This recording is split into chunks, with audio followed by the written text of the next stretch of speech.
he was a messenger to God, but then he tried to reveal God's secret, and that is why he became blind. There is yet another story about Tiresias that he was walking somewhere, and it happened that he watched the goddess of wisdom, Athena, taking her shower, and that is why she cursed him and made him blind. Yet another story is there that he watched and even stabbed snakes who were in the mating position. So them there also he got a curse, and because of that he became blind. And finally, what happened is like he was also given a curse that for 7 years he needs to be a lady, and then only he needs to be a man, and he would be dying, not dying even if he's getting old. That was, I mean, there are many stories regarding Tiresias, but overall here in Sophocles, Oedipus Rex, he is taken as the prophet of Apollo, who can give future, who can profess future. The episodes conflict or the rising action, the central conflict that moves the plot forward, that is the episodes. Location scene 1, Ode 1. Tiresias identifies Oedipus as the murderer. Oedipus rejects the accusation. The people are confused. Should they believe Oedipus, their king, or Tiresias, the prophet? Now the people get confused because Tiresias was being asked, and he got the information that Oedipus was the person who has to be sentenced out of Thebes. So everybody got confused, and Oedipus rejected that accusation because he believed he never killed a king. That was even Tiresias didn't will to speak, but under protest was that the prophet names Oedipus himself as the criminal. Oedipus, outraged at the accusation, denounced it as a plot of Creon, the brother of Jocasta, to achieve the kingdom back. Jocasta appears just in time to avoid a battle between the two men. She assures Oedipus are not infallible. Means this kind of prophecies are not worth believing. That is the advice what Jocasta gives to Oedipus so as to calm down his anger. This was the line what she did say. Why should a man who lives life seems ruled by chance live in fear? A man who never looks ahead, who has no certain vision of his future, it's best to live haphazardly as best one can. She is just asking why should you believe in that, because you live according to your will. So why should you think about this kind of actions? You should just live your life as you believe in, and there is no part of oracles or there is no part in prophecies in one's life. You should not believe in these things.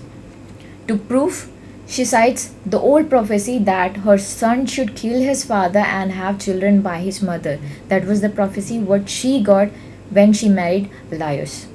She prevented its fulfillment, she confesses, by abandoning their infant son. How? Laius tightly binds the feet of infant together with a pin and orders Jocasta to kill the infant. But she doesn't do that because she is hesitant. She orders a servant to commit the act for her. Instead, the servant takes baby to a mountain top to die from exposure.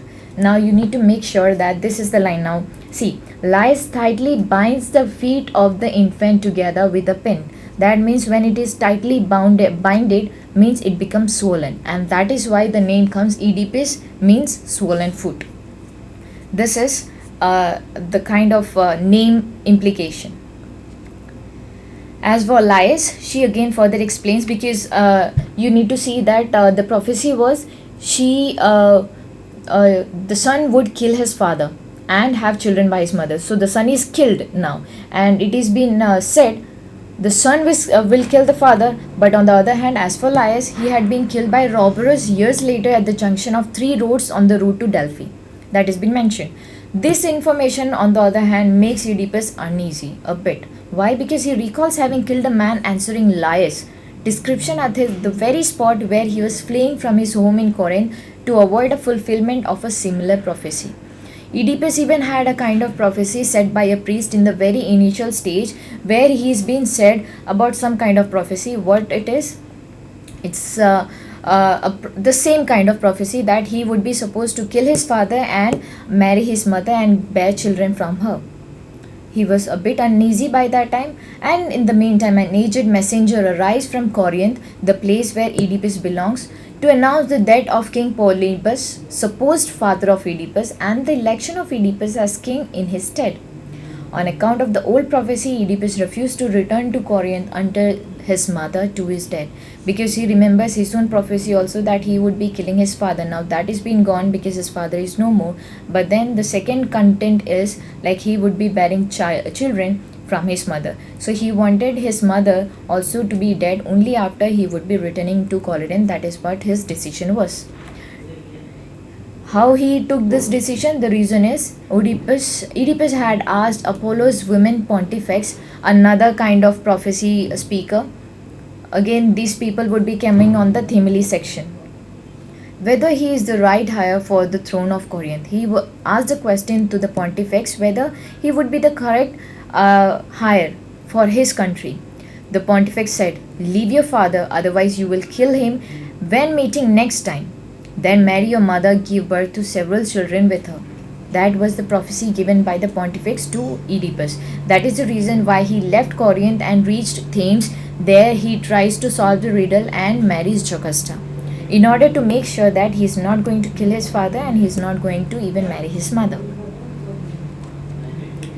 To calm his fears, the messenger assures him that he is not the blood son of Polybus and Merope, the taken for granted mother, but a foundling from the house of Laius deserted in the mountain. This statement is confirmed by the old shepherd whom Jocasta had charged with the task of exposing her baby. Thus, the ancient prophecy had been fulfilled in each dreadful details. Now, whatever the prophecies were, it is all clear now, because Oedipus also got a prophecy, Jocasta also got a prophecy. Now both of them could intermix, because it is now when Oedipus is able to understand that he is not the original son of Polybus and Merope. On the other hand, he is the son of Laius and Jocasta. He killed his son. He was not able to understand that it was his own father. But any which ways, he killed there on the three road cross section, and finally he comes to Thebes and he marries his own mother. Rising action comes here. Location scene 202. Oedipus discovers that Laius was killed where three roads meet, and that the servant who witnessed the death left the house of Laius when Oedipus became king. Oedipus killed all those people who were there on the three road meet, but he left just one man, and that man came to Thebes by the time he could understand that Oedipus became the king, clearing the riddle of the Sphinx. So he left Thebes on the spot. The people warned against rejecting oracles. People in the sense the chorus, always tried to warn the king and the queen about rejecting oracles, but they didn't believe in that, and finally this disaster prevailed. In location scene 303, Oedipus discovers he was adopted by Polybus, that he was found as an infant at Mount Kithrarion. Jocasta in her horror hangs herself. When this incident comes in light, she could not bear the truth, so she hangs herself, and using the pin from the brooch on her gown, Oedipus stabs his own eyes. Then he imposes on himself the penalty of exile, which he had promised for the murder of Laius, and finally perishing in Colonus, which the continuation you find in Oedipus at Colonus, the trilogy, one of the next trilogy of Sophocles. After placing his daughters under the protection of Creon, the brother-in-law, or rather you can say the brother of Jocasta. The chorus alone laments the sad story of Oedipus, the greatest of men who fell so low. This section can be watched in stantimons, that is, in the climax or the falling action. The moment of the highest tension peaks out here, the conflict comes to a head. That is in location scene 4. Oedipus discovers that he was Laius' son, leaves Athens and moves towards the mountain as an infant to die, because he's already pierced his eyes off, so he is now not more than an infant. So he's deciding for moving to the mountain to die out there itself. Then there is falling action. Location Ode 4, Exodus. Resolution comes out later on.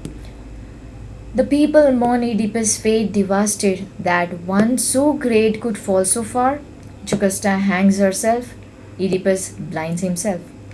Thus the protagonist responds to the events of the climax, and various plots elements introduced in the rising action are resolved. Resolution comes in location Exodus section. Oedipus exiles himself from Thebes after reflecting on the curse he brings upon his children. The people caution that no one should take the comfort for their lives for granted, an ending that satisfactorily answers all the questions raised over the course of the plot. For this, I would like to make you people watch a kind of the last slide where Oedipus stabs his own eyes and then the dialogues, whatever comes. Here it goes.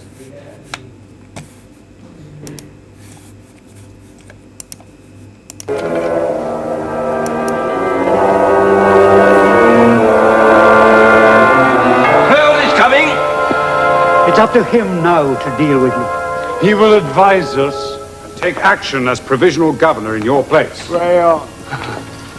Of course. There's nothing I can say to him. And why should he listen to anything I say? I've treated him unjustly. I haven't come to crow, Oedipus, now you are down, nor to accuse you of crimes or misjudgments committed in the past. But you, people, if you have no respect for the common decencies, the sympathy due to any man's suffering, revere the sun at least, whose warmth and brightness sustains us.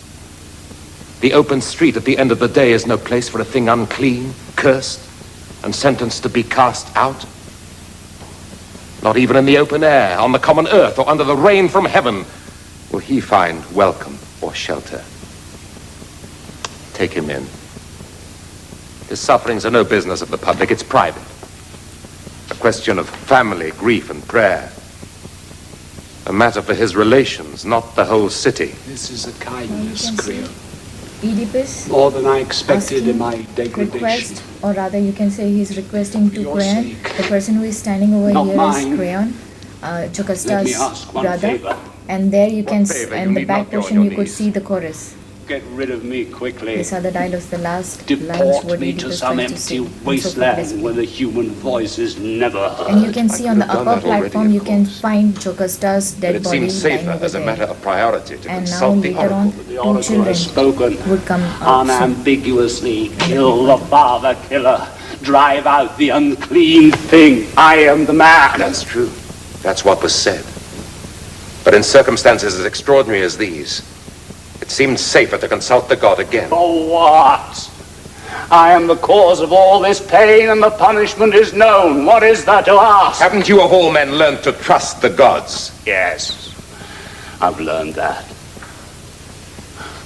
One favor more I must ask or beg. The woman who lies dead in the palace, let her be buried decently with whatever formalities you think appropriate. She's your sister, your flesh and blood, and you owe her that. In my case, Thebes is my country, my homeland, though I never knew it until today, and my presence alive within her walls would be a curse on her. Let me leave and go up into my own mountains of Kithaeron. My mother and father left me there to die in the wilderness, and I shall die now in accordance with their wishes who wished me dead. My death, I know, will be mysterious. My life was saved miraculously, and not for the common death of old age or sickness, but for some other ending, awe-inspiring, and perhaps evil. Let it come as it will. And now, my children, the boys, Creon, Polynices and Eteocles, they're almost men and can look after themselves wherever they go. But the girls, they're so small, such babies yet. They have shared everything with me, food and drink and company. I doubt if they've ever so much as eaten a meal away from their father. Look after them, Creon, for my sake. And if I could just once more touch them and share my tears with theirs, just once more, kindness and generosity could do no more. Grasping their hands and remembering, I could imagine I had eyes to see them once more before I go.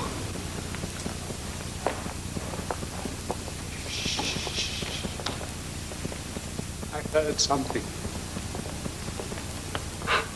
Are they here already? Are they crying? You have taken pity, Crayon, and brought them to me unasked. The dearest of my children. Am I right? I know how much you love them, and love them still in spite of everything. God bless you, Crayon. May you have better luck both as a king and as a man than I've had. Children, where are you? Come here to me.